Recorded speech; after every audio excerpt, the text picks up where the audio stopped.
आज के इस सेशन में हम बात करेंगे नाइट्रेशन, जिसको हम लोग बोलते हैं नाइट्रीकरण। तो आइए फटाफट इसके बारे में जानते हैं।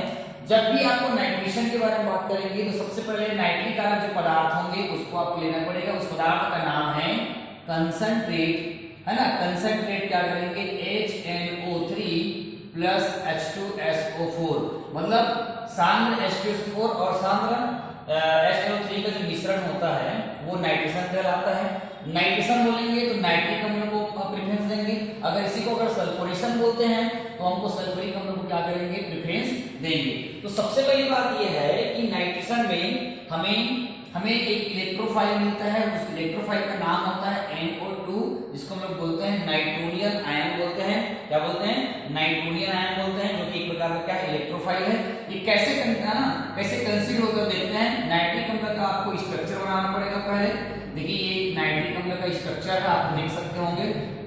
ये नाइट्रिक अम्ल का क्या है, आपका ये स्ट्रक्चर है, ये दिखाई दे रहा है आप लोगों को। देखो जब किसी भी जब है ना, जैसे इलेक्ट्रोफाइल और न्यूक्लियोफाइल में हम लोग क्या करते हैं, इसको ब्रेक डाउन करते हैं, तो उस कंडीशन में जो भी मॉलिक्यूल रहता है उस मॉलिक्यूल का आपको लुईस स्ट्रक्चर मालूम होना चाहिए विथ ऑक्टेट रूल के रेस्पेक्ट में।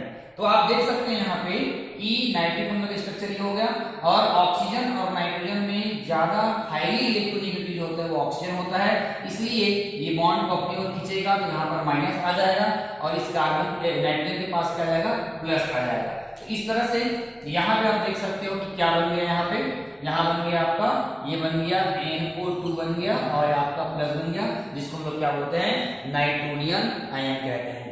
दूसरी बात, यहाँ तो इलेक्ट्रोफाइल बन गया, अब इसको वाटर मॉलिक्यूल चाहिए, तो वाटर मॉलिक्यूल के ये मदद करेगा। वैसे आपको बताऊंगा कि ये एसिड ऑफ क्यून है, एसिड ऑफ क्यून है, और ये किंग ऑफ क्या है, एसिड है। समझना, ये अम्लों की रानी है और ये क्या अम्लों का राजा है।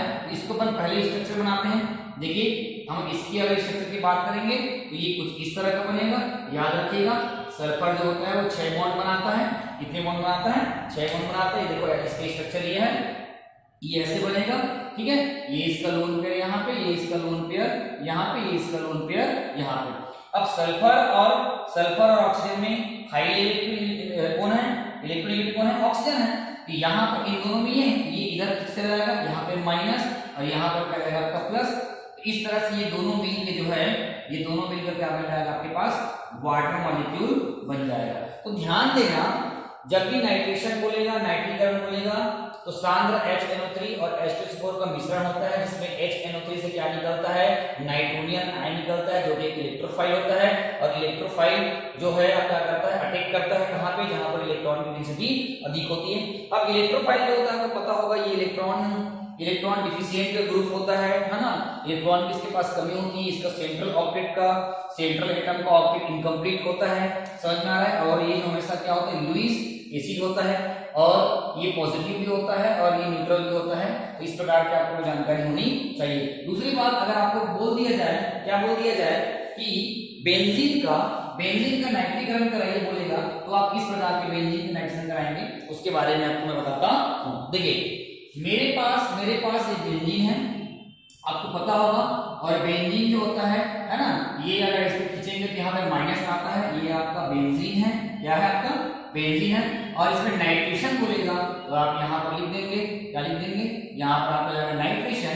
और नाइट्रेशन मतलब होता है कंसंट्रेट HNO3 प्लस क्या होता है, H2SO4 का मिश्रण होता है, समझ में आ रहा है। तो आपको मैंने ये बताया था कि NO3 जो होता है वो NO2 प्लस क्या करता है, नाइट्रोजन आयन देता है, और इसके पास बचा क्या है, OH माइनस, ठीक है। तो ये माइनस है, यहाँ पर क्या जाएगा प्लस, ये प्लस और ये माइनस अटैक करेगा, तो कुछ इस तरह का कंपाउंड बन जाएगा।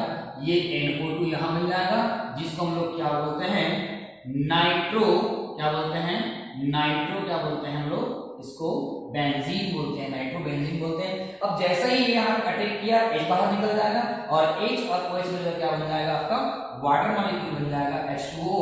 यहाँ पर हम क्या लिख सकते हैं, हम लोग H2O, ठीक है। तो बेंजीन के नाइट्रेशन से क्या बनता है, नाइट्रो बेंजीन बनता है। तो अगली कड़ी में आपको सल्फर के बारे में बताएंगे, ठीक है।